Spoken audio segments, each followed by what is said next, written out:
तो क्या भारतीय कुश्ती संघ के पूर्व अध्यक्ष बृजभूषण शरण सिंह के खिलाफ पहलवानों का जो धरना था वो किसी साजिश का हिस्सा था?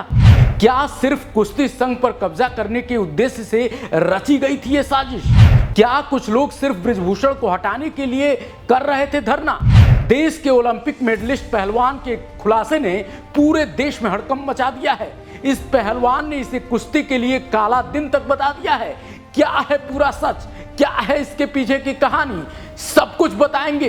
क्यों आपस में भिड़ गए हैं पहलवान और क्या साजिश का हिस्सा था ये धरना, सब कुछ बताएंगे। इस वीडियो में बने रहिए हमारे साथ। दरअसल पूर्व अध्यक्ष बृजभूषण के खिलाफ प्रदर्शन करने वाले बजरंग पुनिया, साक्षी मलिक और विनेश फोगाट समेत 6 पहलवानों को ट्रायल में छूट दी गई है। इन पहलवानों को छूट देने पर ओलंपिक मेडलिस्ट योगेश्वर दत्त नाराज हैं। उन्होंने कहा कि क्या ये धरना देने वाले खिलाड़ियों का इतना ही मकसद था? कुश्ती के लिए ये काला दिन है। योगेश्वर ने कहा जो 6 पहलवान जंतर मंतर पर विरोध प्रदर्शन कर रहे थे उन्हें सिलेक्शन के लिए होने वाले ट्रायल में छूट दी गई है। अब इनके बस फाइनल ट्रायल होंगे, यानी इनकी वेट कैटेगरी में जो पहलवान विजेता होगा उनके साथ इनका फाइनल ट्रायल होगा।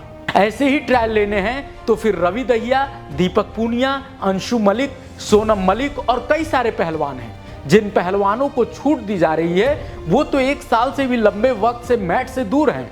तो क्या आंदोलन इसी के लिए किया गया था? आंदोलन यौन शोषण के खिलाफ हुआ था या फिर ट्रायल में छूट लेने के लिए? ये राजनीति की बात नहीं है, लेकिन हम कुश्ती के साथ धोखा नहीं कर सकते हैं। बहुत ही गुस्से में दिखे योगेश्वर दत्त जब ये ट्रायल में छूट की बात आई, लेकिन योगेश्वर के इस बयान पर अब महिला पहलवानों ने उन पर हमला बोला है। विनेश फोगाट ने कहा कि योगेश्वर बृजभूषण की थाली का जूठा खा रहे हैं।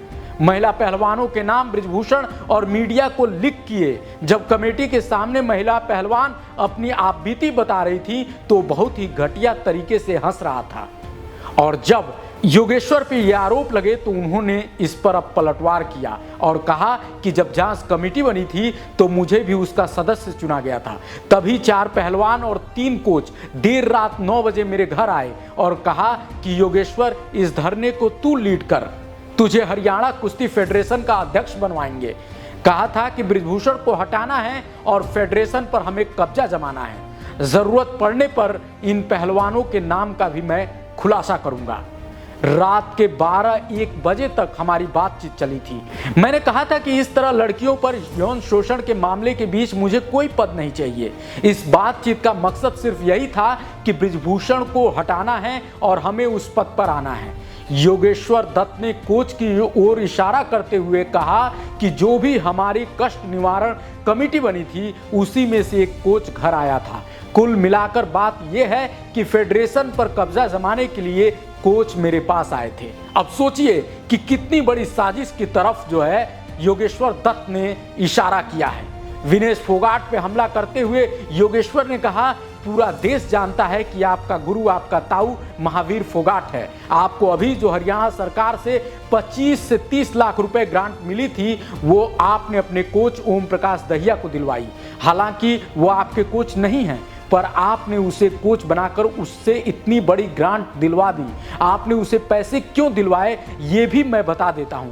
पूरे देशवासियों को पता लगना चाहिए। जिनसे आपकी शादी हुई है सोमवीर राठी, उनके मामा हैं ओम प्रकाश दहिया, इसलिए आपने अपने ताऊ को यहां पर छोड़ दिया और अपनी रिश्तेदारी निभाई। इन 25 लाख के लिए आपने क्या भूमिका सेट की मुझे इसका नहीं पता, क्योंकि आज का समय स्वार्थ का समय है। आप सरकार से मिले और आपने अपनी ट्रांसफर मनमर्जी से रेलवे में करवाई। रेलवे में जो हमारे कुश्ती के सीनियर अर्जुन अवार्डी खिलाड़ी रहे उनका आपने ट्रांसफर करवा दिया और उनकी जगह पर आप आ बैठी।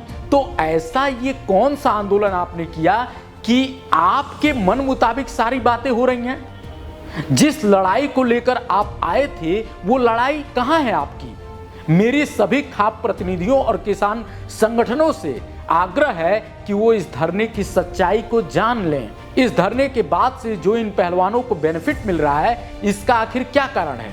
फिलहाल तो ये पूरा मामला कोर्ट में है, लेकिन निश्चित रूप से योगेश्वर दत्त के इस मामले ने, इस बयान ने एक हड़कंप मचा दिया है। अब देखना दिलचस्प होगा कि ये मामला कौन सा मोड़ लेता है। जो भी इस मामले में अपडेट आएगा उसको लेकर हम फिर होंगे हाजिर। आप देखते रहिए लाइव न्यूज़ 24। नमस्कार।